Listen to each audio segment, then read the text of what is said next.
What's happening, Giants? Welcome back to our channel. Hey Giants, welcome back to our channel. Back with another video, and it's episode. Did I say? What did I say? Episode. I'm going to episode. Oops. What did you say? It's episode 2 of If I Were You. Coming live from Kenya. We're still in Kenya, we're still on a holiday, but we just thought, you know what? You guys have been sending so many If I Were You scenarios. It's just like, maybe we should do one last one and then enjoy the rest of our holiday. Also, disclaimer, we have like all doors and windows open here, and it's like close to the evening, right? We're gonna get ready for dinner after this.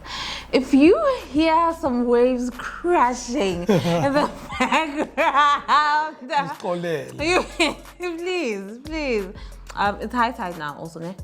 Yeah. So, ambiance. If you don't hear waves, also we can hear them. But anyhow, episode 2 of If I Were You. If you don't know what If I Were You is, it is a segment where you as the Giants would email us your scenarios of whatever situation that you're in and you feel like you would need someone else's second opinion or a different perspective, and we would let you know what we would do if we were in that same situation. So yeah, this is personally us. This is not psychological advice, like health advice. Please seek a psychologist or a doctor or anyone for those type of advices. We're also not financial advisors.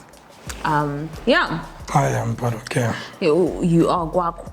Okay, mara maybe ngibuza nje what you would do. And what you would buy in Zini. Yeah, without any further ado, let's get right into the video. First scenario. Hi GGs, I'm in a relationship with a guy since high school. I'm 26 and he's turning 30 this year in June. Same stars. Actually, I was going to say same star sign as you, but could be after the 21st. So. Yeah. He's currently unemployed, so am I. Ngisabambe a call center. My worry is we love each other, but he doesn't have money for lobola, yet we want to spend the rest of our lives together. We both come from strong Christian backgrounds, but manje sifuna ukuba ndawonye. Akwenzeki because he doesn't even have a cent. Ngiyamthanda, ngenze njani guys? Kubuhlungu, thanks. Sorry girl. Sorry about that. You know, one of the things that kind of like scares me about this, and I've heard it a number of times where people say, my husband doesn't work or my partner doesn't work, whatever, and he can't pay lobola. I feel like, okay, let's say he hustles for the lobola, then what happens afterwards? What if he still doesn't have money afterwards? Are you guys gonna be like financially frustrated and all those type of things? So I feel like point number 1, don't just focus on the now. Don't focus on the now and the lobola being there or not being there and all of that. Think about what's going to happen afterwards. Because yes, he'll pay the lobola, then what happens? If you guys do have a plan, which okay, if he lobolas, we're going to make a plan, or you personally going to make a plan for you guys to get like a place to stay and all of that, then it's fine. Yeah, I guess in that situation, I guess people can now like focus on lobola itself. However, on top of that, guys, like I feel like getting married is less than $100. It's honestly like less than $100, and I guess people do wanna kind of like follow certain practices, cultures, and all of that. But in actual fact, especially if you're a Christian as well, since you're saying you're a Christian, it's so easy for you guys to go to your church or your pastor, or whatever, go sign, get your pastor to pray for you, bless your marriage and all those type of things. Then you're done, you're legally married. Then certain things can come after, certain things can happen much later. So don't always focus on lobola and certain big events or weddings being an actual and official ceremony to actually declare your marriage. There are so many things you can do outside of that don't require money. And so in all honesty, that's an option that you guys can consider and think about. And so I think I totally agree. When you think starting your life with someone, you should have like plans in place to for things to be exciting. If there's one thing I told myself before getting married is ukuthi whatever happens, that same day, or if it's the same day or the next week, if it depends on what Mzwandile's family was going to require of me. But whatever happens, that was the plan since I was very young, and I made sure that happens. Like it happened exactly like that. It happened even way before, because we got approved. Our bond got approved way before we got married. So which actually forced us to go sign, place our rings before we had the ceremony. Exactly, because another thing I said to myself was, I will not live with a guy if I'm not married to him, exactly just like you. So we got the house way before, and because now we have a house, and the wedding celebration, we have the house the previous year. The wedding celebration is only planned for the following year in September. It only means one thing: we need to go to court, get a marriage certificate, we need to get our rings blessed, we need to attend marriage counseling. Yeah, those were the 3 most important things for us, and our marriage was blessed by our pastor as well. So literally it costs less than 100 rand to get a marriage certificate. You go to your pastor, and he can officiate your wedding or your marriage and make you guys a couple. So ezinye izinto, guys, are honestly extra things, and like Mzwandile said, what happens if your man decides to hustle for ilobol? Then what's going to happen after that? If you feel like you can hold your home down as the woman of the home, then girl, by any means, like, go ahead and do what you need to do, you know. It's not a big hurdle. But also, if you feel like you can't hold your home down, because you did mention Uguti, now where you Usabambe call center, it doesn't sound like you are permanent because you said you're unemployed. If you feel like now you can't hold your home down, don't put that strain on your relationship. If you both feel like you're not ready to be together and look after yourselves together, stay at home, Jolani, and just enjoy each other's company until you're ready to take the next step, because a lot is required of you together to make your home a special place. So don't rush into things. I know it can get really frustrating sometimes. I mean, also, the day the engagement is just like, I'm getting married to you. It's just like, you know what, I'm tired of this whole thing of you having to go home after we were chilling. So eventually you'll get to that place, but also make sure everything else of yours is fine. So like, sihamba ngolayi. Hayibo. Hamba ngolayi. Hayibo. Hamba ngolayi. Hamba ngolayi. One of my varsity friends before the pandemic actually asked me what are my thoughts about a big wedding celebration and all of that, because they're not there yet financially, blah blah blah. But when she sees like things on Instagram and people having these celebrations, she feels the pressure type of a thing. So one of the things I just want to tell people: don't be pressured by society.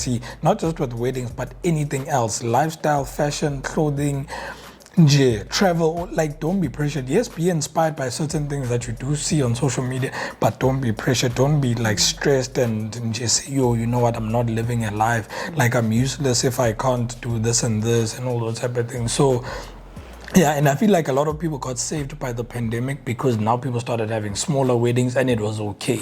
So don't wait for a pandemic. Yeah, don't wait for a pandemic to be saved. Be strict on you and your partner and say, you know what, we're only having 50 people at our wedding because that's what we can afford. Yeah, or 2 people, because that's what we can afford and that's what we want, type of a thing. If it means you're having 2 people, which are your witnesses, to go and sign. Yeah. It is what it is.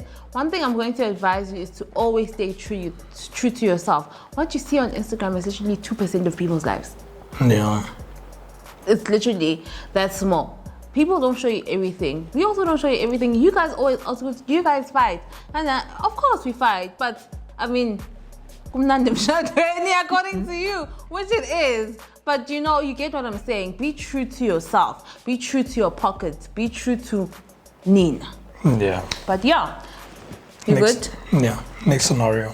Hey GGs, I'm married for 2 years and 6 months now, and my relationship with my mother-in-law is non-existent. She doesn't like me and we never got along. My dad-in-law wants us to address issues, but she's a manipulator and never admits when she's wrong. So will I be wrong to suggest that me and her don't ever conversate and things remain as they are, or should I try things out since my husband was kind of forced to choose between me and her. I feel she never took her time to get to know me, hence the misconceptions she has about me. First of all, sorry girl, first of all, who made your husband choose between her and you? Is my question, okay? Secondly, you've got nothing to lose but to try. You've got nothing to lose. So if your father-in-law suggests, like has a few suggestions, you've got nothing to lose, right? At the end of the day, if everything goes well, you will gain your mother-in-law and have a relationship with her. Also, two things. So that's the best thing that could happen. The worst thing is you don't have a relationship with your mother-in-law anymore, which is something you don't have right now. You know, it might be a bit tricky between your mom-in-law, you, and your husband, because you know he's gonna be a bit uncomfortable here and there. But gunjalo already, right? So you've got nothing to lose. Go for it. If people are coming through with suggestions, go for it, because sometimes. You know what? Right now I'm giving you advice. But if I were you, I was probably not gonna try the other, like, option. Because to a certain extent, also I'm just like, honestly, all the drama for what? If that person, personally for me, if that person does not see the need, as umuntu omdala, that always really gets to me. As umuntu omdala, if you don't see the need to call me along as the younger person in this situation, let's sort this out and see how we can make the situation better. You know, if you can't do that, then why must I do that? That is definitely what I would do. But the more wiser Siza is saying, you've got nothing to lose. Try the different options out. Ask your husband also, Woody, what does he think you should do? What is he comfortable with? But obviously it needs to be something that you're also comfortable with, and you can go forward with it. But I feel like now he needs to help with like suggestions. And Talisa Pants maybe together with your mom-in-law. But yeah, mom-in-laws can be the ghetto. Like I keep saying, Guti, I'm blessed. I'm blessed I don't have that situation. But the things that come through in our emails, And guys, another thing. Sorry. When you as gentle giants become moms, and the ones that are moms already, please do better as mother-in-laws. Yeah. And another thing, also try and figure out what you mean by a relationship with her, because in all honesty, I know television and certain relationships, like maybe my wife and I and all those type of things, paint this picture that having a good relationship with your in-laws or your mother-in-law means going out on dates, on lunches, having the best time of your life, going to your in-laws and chilling there the whole day or sleeping over the whole weekend. At the end of the day, people are different. We were not always gonna get along. We're not into the same things. We're not like, there are certain people you just don't vibe with, and that's okay.